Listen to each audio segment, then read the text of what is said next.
I'm Clara from Online Fabric Store.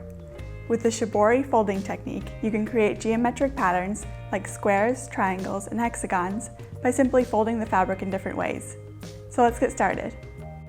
The materials you'll need are fabric or an item of clothing, RIT dye, salt, which is optional, a spoon, rubber bands, containers for dyeing, rubber gloves, and also plastic to cover your workspace, and a pot for boiling water.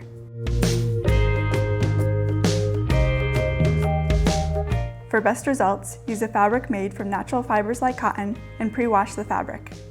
Accordion fold your fabric in one direction. To get crisp folds, you can iron as you go, but this isn't necessary.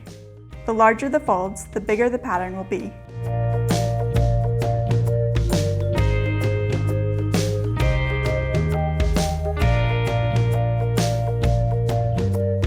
Then, fold the corner of one of the ends down to create a triangle.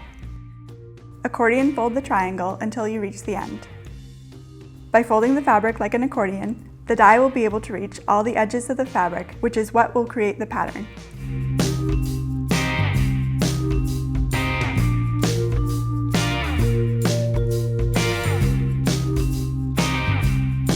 Hold the fabric together with a rubber band.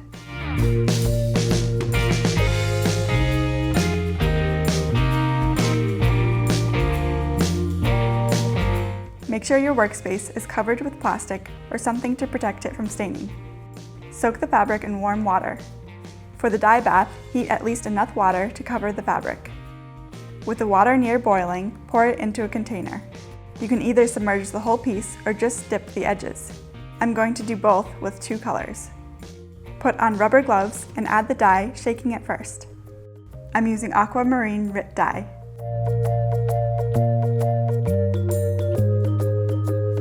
If you're dyeing cotton, rayon, or linen fabric, adding salt will help the dye absorb better. Stir the dye bath thoroughly. The amount of dye you use will depend on the color you want to achieve, the amount of water you're using, and the amount of fabric. Place the fabric into the dye and let it sit for about 10 minutes or more. You can move it around and open up some of the folds a little to allow the dye to get deeper into the fabric. Prepare another dye bath with a different color. I'm using navy blue RIT dye.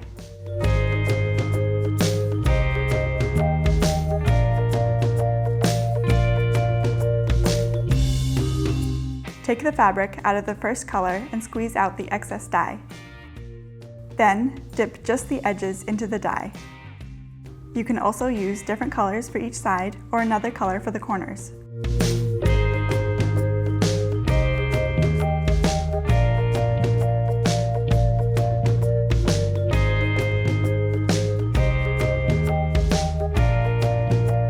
Rinse in warm water, then cold, until the water runs clear.